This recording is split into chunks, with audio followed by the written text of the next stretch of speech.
Okay, let's get the cliches out of the way. There was no knockout punch in this evening's debate, and there were no rabbits pulled out of hats.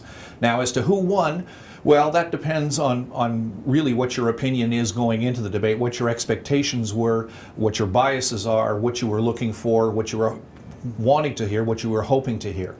In my book, anyway, the winner this evening was Philippe Couillard, the leader of the Liberal Party, and the loser was Pauline Marois, the leader of the Parti Québécois. I thought Philippe Couillard won the debate because he exceeded the rather low expectations that he had created for himself coming into the debate with a rather poor performance in the campaign so far. The Liberals had been making gains, but that was due more to the mistakes that the Parti Québécois had been making than to anything that the Liberals had been doing themselves. But this evening I thought that Couillard had a positive impact on the voters, given the chance to speak to them directly rather than through the media filter. He looked and sounded like a premier, and I think he changed his image somewhat from that of the health minister that Quebecers know him as from his time in the Charest government. And also, I was surprised to see how little damage that the other leaders were able to do to him on the ethical questions, which I thought was an area where he was particularly vulnerable. So that's why I think Philippe Couillard won the debate this evening. I thought Pauline Marois lost the debate this evening because, contrary to Couillard, she didn't live up to expectations. She was the most experienced of the debaters, or the leaders rather, in this kind of debate, and so she should have done well, or relatively well, even given the fact that as the incumbent premier she would be coming under attack by the other leaders for most of the debate. But she often seemed agitated and angry, and acted more like an opposition leader than the premier. So for that reason, I think that Pauline Marois didn't do as well as she might have hoped to do in this evening's debate.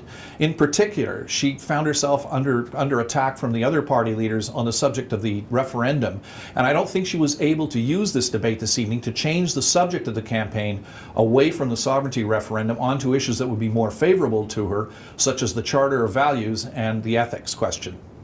As far as I was concerned, if there was a runner-up to Couillard this evening as to who won the debate, it was Françoise David of Québec Solidaire.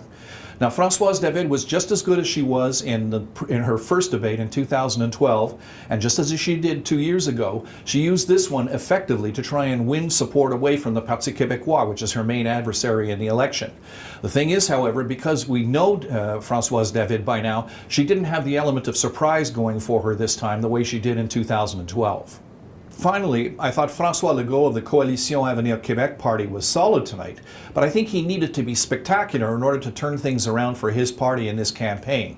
It was probably too little too late on his part. In all, I thought it was a good debate, more orderly and polite than some of the campaign debates we've had in the past, and an informative one. I think if voters watched the debate this evening and listened and paid attention, then I think that they gained a better understanding and a better appreciation of the positions of the different party leaders, even if they don't agree with them. But my opinion of the debate is only one opinion, and of course it's a subjective opinion. What really matters is whether the debate had any effect on the election, whether it had any effect on the campaign, how it affects public opinion. I don't think it changed the subject of the campaign away from sovereignty, but we'll know for sure in the coming days when we see what effect the debate might have had on the polls.